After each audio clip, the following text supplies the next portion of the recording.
You want to make sure that we're going to have it at 2 different lengths for today. We're going to have it at mid-length, which is going to be right in the middle of the TRX suspension trainer where the gray and black meet. And then we're also, during the workout, going to have it all the way down to fully lengthened. All right, so I just want to give you a heads up on that before we begin.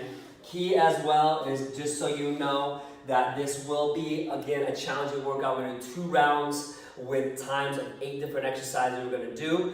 Once again, working on balance and unilateral work, and then we're going to do a round of core with the TRX suspension trainer, okay? Also, just double check to make sure that your foot cradles are ready to go, because we're going to get those feet in a little bit later. If you don't do it now, we'll have a break so you can go ahead and set that up. Either way, let's go to get ready. We're going to start with our 5-minute warm-up. We're going to have our straps in front of us. Once again, at mid-length, facing the anchor point. I'm going to go ahead and have you start right away into doing what we call our TRX squat to pull. So once again, notice my angle. The goal is to do a nice squat, and then as you come up, do a nice row, all right? So as soon as you're ready, go ahead and begin. You're going to notice that these are 2 separate exercises that we're doing, and the reason that is so you make sure you have proper form as you're doing both, okay? For those that are out there, you're more than welcome to scoot your feet forward just a little bit if you want to have a little bit of a deeper angle and to feel a little bit more of that pull. But just keep in mind that we are in our warm-up, so it's not meant to be too hard, too fast. Our goal is just to get you moving, okay? So we're going to do this for about another 10-15 seconds. Remember, as I always say, it's not about reps. It's about your movement, so make sure that you are focused on maintaining that active plank as you move, all right? We're going to do 1 more, and then we're going to switch it up. In 3, 2, 1, nice. Now, from here, I'm going to flip it over. We're going to do our chest to lunge stretch. I'm going to switch it up on you a little bit. We're going to go ahead and start with those arms straight out like a T as I'm getting into my lunge, and then switching from there, okay? Now, we're going to begin here, but I also am going to start alternating from side to side, because I also love to do that alternating stretch. For those that feel good and ready to start on these alternating stretches, go ahead and begin. But I'm going to kind of alternate between the 2, so you guys out there at home have options on how you want to work. So you can either do the regular chest to lunge stretch, as so, or you're more than welcome to do the alternating, all right? So once again, moving that body, we're just warming up. Notice those knees are at 90 degrees as we go. 10 more seconds, looking good, all right? Getting that arm above you as high as you can. Let's do last one here, and go ahead and relax, okay? Now, don't move. Let's get those feet back a little bit. We're gonna do a warm-up rollouts, one of my favorites, to warm up that core. Once again, reaching as far as you can, and then returning all the way back. So when you're ready, go ahead and begin. Once again, if you're still setting up, notice that I'm at my slight angle. This is not meant to be hard. The goal is just to get that core warmed up, and those shoulder joints warmed up as well. You can step back a little bit more if you feel ready, but keep in mind that this is a warm-up. This is not the workout yet. I just want to get you prepped and ready, so when we get going, you're going to feel it, okay? So, still about 10 more seconds. As a quick reminder as well, this is more of a strength core workout. You won't notice a lot of cardio, but because I've been getting some requests for some strength, decided to change it up a little bit. All right, so let's go ahead and do 1 more here. Get a nice reach, and return. Beautiful. Go ahead, we're going to turn back around again, making sure your straps are even, facing the anchor point at mid-length. And once again, I'm going to have you just start with some basic squats. Notice here that when I come down, I'm not coming down too far, just enough so I can warm up those knees and those legs. All right, so go ahead and begin when you're ready, as we are going to do this for about 20 to 30 seconds, okay? So once again, as you notice, I'm getting your body rocking and rolling. I want to make sure you feel good. We are going to be working upper and lower body today. So always want to make sure you got that good range of motion before you begin, that nice mobility, and then from there we'll be ready to rock it, okay? So last couple of seconds. Beautiful. Go ahead and let go of those straps. And from here, I'm going to have you do just a couple of things to warm up your heart rate, get your heart rate up a little bit. So I'm going to have you do basic squat jacks. And as soon as you're ready, go ahead and begin. Notice I keep the feet open as I go. Try to tap the floor if you can. If you can't touch the floor, just go down to what feels good to you. All right? Here we go. So now I know we're starting to feel it a little bit as we go, because I want us to do this for another 10 seconds. Okay?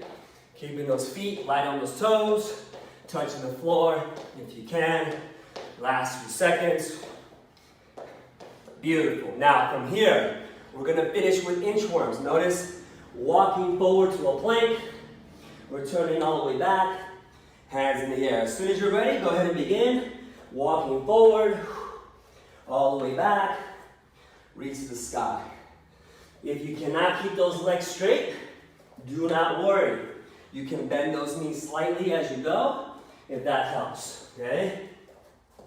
For those that want to go ahead and do a push-up, you are more than welcome to pop a push-up for those last few reps, all right? So we still got about 12 seconds, which means you should be able to get probably one more in there or two if you're quick. So let's finish strong. Reaching up. Last one. Awesome work. All right, so first things first, remember we're going to start with unilateral work, which is working on one side. We're going to double check and make sure those straps are at mid-length. And we're going to start off right away with one-arm rows. Now I'm going to start on my left side so you guys can see me. You're more than welcome to start on your left or right. But you'll notice here that I'm actually going to grab one strap and give it a nice tug. Okay? There's also what we call the single handle mode, but for most people it takes a little while to set it up, so it's just easier to just use that one strap, give it a nice tug, and go from there. Okay, so when you're doing the one-arm row, it's important that you're facing your anchor point. Your body is right in the middle of where you're anchored at. If it's a door anchor or wall mount. The key, notice, is that as I go forward, my feet are shoulder width, and I don't have much of an angle because my goal is to pull while staying square at the same time. And you'll notice my right hand is ghosting as I go. Okay, so if you're ready, let's go ahead and begin. 3, 2, 1, here we go. So guess what? We're gonna do this for 45 seconds. Why are we doing that? Because I'm gonna force you to go slow, right? If we wanna work on strength, it's not necessarily just about doing a bunch of weights, but it's about how well you control your body as you move, okay? Notice that my eyes are at the anchor point. Notice that I'm squeezing that shoulder blade on my left side. I'm squeezing both shoulder blades, but of course you're gonna feel it more on that left side as I go. And notice again that my angle is not much, because if I'm doing it right, I'm definitely feeling it, right?